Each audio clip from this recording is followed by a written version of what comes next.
Bom, pessoal, então nós vimos até agora como são as 3 vias de ativação do sistema do complemento. Lembrem que não é para vocês focarem nesses nomes, dessas partículas que estão envolvidas nesse processo, mas o importante é que vocês tenham a ideia geral do que faz o sistema do complemento, né? Então, como ele é ativado, e agora a gente vai abordar como são essas funções efetoras. Então, a gente sabe já mencionei que o sistema do complemento vai levar a lise dos micro-organismos invasores, também vai levar à produção de algumas substâncias que são pró-inflamatórias, que são aqueles pedacinhos, né, das unidades do sistema do complemento que são clivadas ao longo da cascata. E também sabemos que o sistema do complemento ele vai promover, né, e aumentar a taxa de fagocitose no organismo. Então vamos ver como que essas coisas acontecem? Bom, então vamos começar pela opsonização e fagocitose. Como funciona, então, né, como ocorre essa função efetiva do sistema do complemento? Bom, observem aqui nesse slide que inicialmente essa função ela depende da ligação de C3b ou C4a no microorganismo. Então vejam que aqui é o reconhecimento dessa C3b que promove, né, a ativação então de fagócitos. Vamos ver então como isso funciona. Bom, primeiramente, como que um fagócito enxerga isso, né? Como que ele enxerga um C3b ligado ou um C4b ligado em um microorganismo? Bom, obviamente ele não enxerga, então esse reconhecimento ocorre por meio de um receptor. Esse receptor é o receptor do complemento do tipo 1, também chamado de CR1. Então, esse receptor, né, que está presente principalmente em fagócitos e em eritrócitos, esse receptor ele é capaz de reconhecer C3b e C4a que estão diretamente ligados nos patógenos. Então, o que vai acontecer a partir desse reconhecimento? Bom, então esse é um dos passos, né, para a promoção da fagocitose, que é o reconhecimento de C3b ou C4b por CR1. E o outro fator que é necessário é o reconhecimento de imunoglobulina por um receptor FC. Então vejam aqui nesse esquema, a gente tem um fagócito, o fagócito ele tem um receptor CR1 e um receptor de FC, e ele vai reconhecer e fagocitar um microorganismo que esteja opsonizado tanto por C3b ou C4b, bem como por um anticorpo. Então, isso é importante também, né, para garantir que não vai ocorrer a fagocitose, por exemplo, de células do organismo que estejam transitoriamente marcadas com C3b ou C4b. A gente vai falar mais sobre as células do hospedeiro mais em breve. Então, esses dois sinais são importantes e necessários para que você tenha a promoção da fagocitose.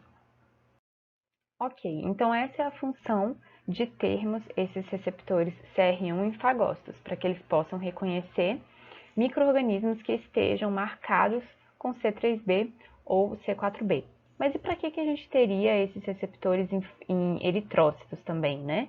Em glóbulos vermelhos? Bom, no caso dos eritrócitos, esses receptores CR1, eles vão ser importantes no reconhecimento de imunocomplexos. O que são imunocomplexos?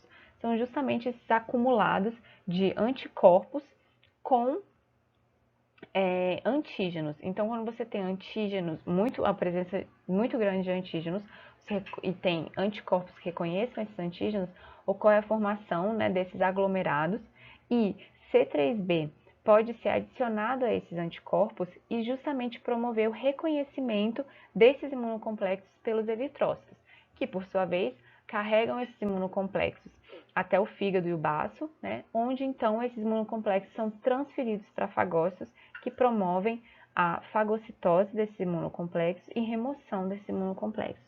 Isso é muito importante, né, para evitar, por exemplo, essas doenças autoimunes como lúpus e artrite reumatoide, mas lá na frente eu vou falar um pouquinho disso. Bom, então além da fagocitose, da remoção de imunocomplexos, né, existem outras funções importantes do sistema do complemento que a gente vai discutir agora, como a ativação de células B e a permanência de antígenos nos centros germinais, né? Vocês já viram sobre o centro germinal, a ativação de células B, e também a adesão leucocitária ao endotélio. Bom, então vamos falar sobre a ativação de células B e retenção de antígenos no centro germinal. É importante lembrar o que acontece quando você tem uma C3 convertase. Lembram então que a C3 convertase é uma enzima da cascata de ativação do sistema do complemento que é responsável por clivar C3, certo? Acontece que, como eu mencionei anteriormente, essa amplificação de sinal ela tem que ser regulada. Então, a gente vai ter um sinal eternamente sendo feito e, em algum momento, ele tem que ser parado para a gente retornar à homeostase do organismo. Então, essa clivagem de C3 convertase é feita pelo fator I. Por sua vez, o fator I ele vai clivando esse complexo, mas a última etapa vai ser a remoção do C3, do resquício de C3 que ele tem no micro-organismo.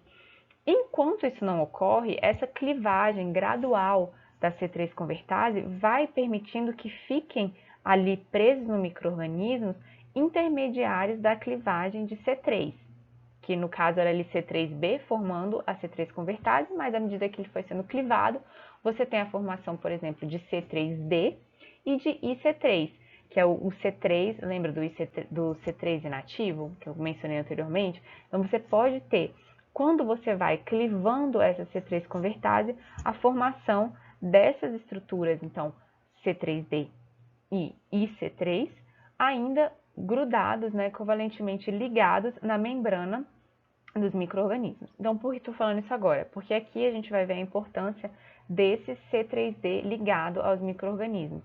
Esse C3d ele é reconhecido pelo receptor do complemento tipo 2, então CR2. Onde estão presentes os CR2? CR2 está presente tanto na membrana de linfócitos B quanto de células dendríticas foliculares. Então, o que ocorre?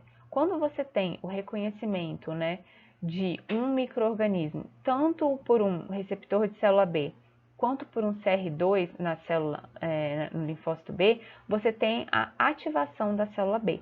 Então, vejam a importância do reconhecimento do sistema do complemento desse micro-organismo para que a gente tenha uma ativação da célula B, que vai, então, migrar para o centro folicular, para o centro germinativo, e promover, então, todas aquelas funções que vocês já viram, né, de maturação da afinidade, troca de classe, etc. Então, esse CR2, ele é importante, né, quando ele reconhece o C3d ligado ao micro-organismo para promoção da ativação da célula B. Outras duas coisas importantes sobre o CR2. Ele também está presente nas células dendríticas foliculares. E entende-se que ele tem a função de manter esses micro-organismos por mais tempo ali no folículo, justamente para permitir, né, aumentar a chance de que esse micro-organismo encontre um BCR que seja específico para ele e seja reconhecido então e leve à ativação da célula B. A outra coisa importante do CR2, né, é que ele é a porta de entrada do vírus Epstein-Barr. Então, o Epstein-Barr é um vírus conhecido pela formação de linfomas e a forma como ele entra nos linfócitos B é justamente por esse receptor CR2. Bom, então agora vamos falar de mais uma função do sistema do complemento, que é a indução da inflamação. Essa inflamação, ela é promovida por aqueles fragmentos que foram, digamos assim, sobrando ao longo da clivagem dos componentes do sistema do complemento, que são C3A, C4A e C5A. São também conhecidos como anaflotoxinas, principalmente pela sua capacidade de degranular mastócitos. Então, os mastócitos, quando degranulados, eles vão promover, então, a liberação de histamina, entre outros, né, que é um vasodilatador e vai promover, então, ali a inflamação naquele tecido, permitindo que células imunes saiam da corrente sanguínea e entrem no tecido afetado. Então, um exemplo dessas células imunes, né, são os neutrófilos, que vocês já viram, eles recebem uma sinalização por meio de quimiocinas, que vão, então, fazer com que eles migrem da corrente sanguínea para o tecido afetado. E essas anaflotoxinas, elas são capazes de tanto aumentar a mobilidade dos neutrófilos, quanto aumentar a adesão deles ao endotélio, promovendo justamente aquela migração que vocês viram em outras aulas, além de também influenciar uma produção de ROS aumentada, que são espécies reativas de oxigênio, e indução do burst oxidativo. Então, essas anaflotoxinas, além de promoverem essa vasodilatação por meio da degranulação de mastócitos, elas também promovem a entrada dos neutrófilos e a ativação desses neutrófilos no tecido que está sendo afetado por aquele micro-organismo. Então, vejam aqui nesse esqueminha, né, que a gente tem qual é a capacidade de ativação de cada uma dessas anafilotoxinas, né, das funções do sistema do complemento que a gente veio falando. Vejam, então, que a C5A é a mais potente, digamos assim, que faz sentido, porque como ela está mais abaixo da cascata, né, se ela já chegou a ser produzida, provavelmente a presença daquele micro-organismo realmente é real, né? É mais provável que não tenha só simplesmente ocorrido uma falha na regulação das outras etapas. Então, ela é a mais potente e todas essas funções então, que a gente viu vão ser promovidas por essas anafilotoxinas. Então, vamos fazer uma revisão do que a gente viu até agora? Então, primeiro, a gente lembra que a gente tem 3 vias diferentes de ativação do sistema do complemento. São elas a via clássica, a via da lectina e a via alternativa. Essas vias vão depender do reconhecimento do micro-organismo. Esse reconhecimento, no caso da via alternativa, é direto, então você tem, não é um reconhecimento específico, você tem a adição de C3b nas células em geral, tanto nas células do hospedeiro quanto nas células do patógeno, mas elas vão ser, o C3b vai ser retirado das células do hospedeiro, ficando então apenas nas células dos micro-organismos. No caso da via das lectinas, ocorre então um reconhecimento dos açúcares que são característicos dos micro-organismos, né, seja por meio de uma ficolina ou de uma lectina reconhecedora de imanose. E no caso da via clássica, a gente tem o C1 fazendo o reconhecimento de anticorpos que reconheceram, por sua vez, micro-organismos. Então, essa é a etapa de reconhecimento e etapa de ativação. Todas essas 3 vias vão levar à formação de C3 convertase, que por sua vez vai clivar C3 em C3b e C3a. C3b vai estar envolvido na opsonização e sinalização para fagocitose desses micro-organismos, e C3A vai estar relacionado à promoção de inflamação nessa região infectada. A C3 convertase, ela vai então, por meio da adição de mais um C3b, ela vira uma C5 convertase.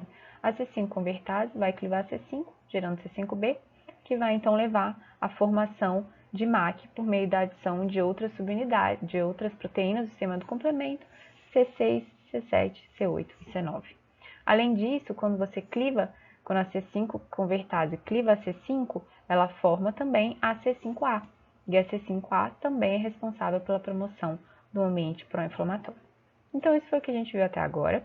E agora, no próximo vídeo, eu vou falar um pouquinho para vocês como que é a regulação desse sistema, que é importantíssimo, e falar um pouquinho também sobre as doenças que podem ocorrer em virtude da desregulação desse sistema.